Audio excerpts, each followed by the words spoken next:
शिवसेना के बाद अब शरद पवार की एनसीपी दो गुटों में बंटती हुई नजर आ रही है।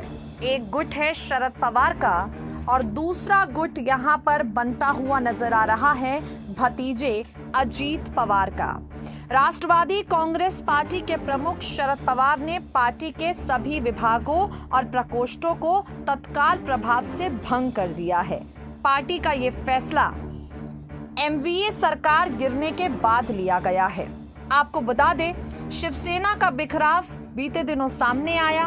अतीत में भतीजे अजीत पवार बागी तेवर दिखा चुके हैं और अब शरद पवार एनसीपी में राष्ट्रीय स्तर के नेतृत्व में बड़ा बदलाव करने की रणनीति बना रहे हैं।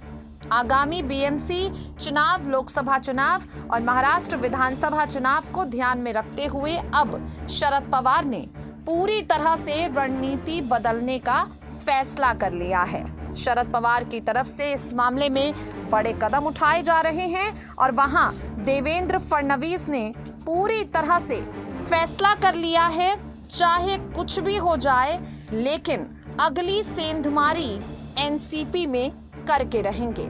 आपको बता दें, देवेंद्र फडणवीस एनसीपी में सेंधमारी के लिए तैयार हैं और देवेंद्र फडणवीस का निशाना होने वाले हैं पूर्व उप मुख्यमंत्री अजीत पवार। अजीत पवार और देवेंद्र फडणवीस का दोस्ताना किसी से छिपा नहीं है। साल 2019 में ये अजीत पवार ही थे जो शरद पवार के खिलाफ जाकर भारतीय जनता पार्टी के साथ गठबंधन में जुड़ गए थे। और अब जो जानकारी सामने आ रही है उसके आधार पर आपको बता दें, यहाँ पूरी तरह से देवेंद्र फडणवीस तैयार हो चुके हैं अजीत पवार को भाजपा के साथ जोड़ने के लिए। अपने मकसद में क्या कामयाब हो पाते हैं देवेंद्र फडणवीस? क्या शरद पवार की इतनी तैयारियों के बावजूद एनसीपी में हो जाती है बड़ी सेंधमारी? आगे आने वाले वक्त में पता चलेगा। नेक्स्ट 9 न्यूज रूम की रिपोर्ट।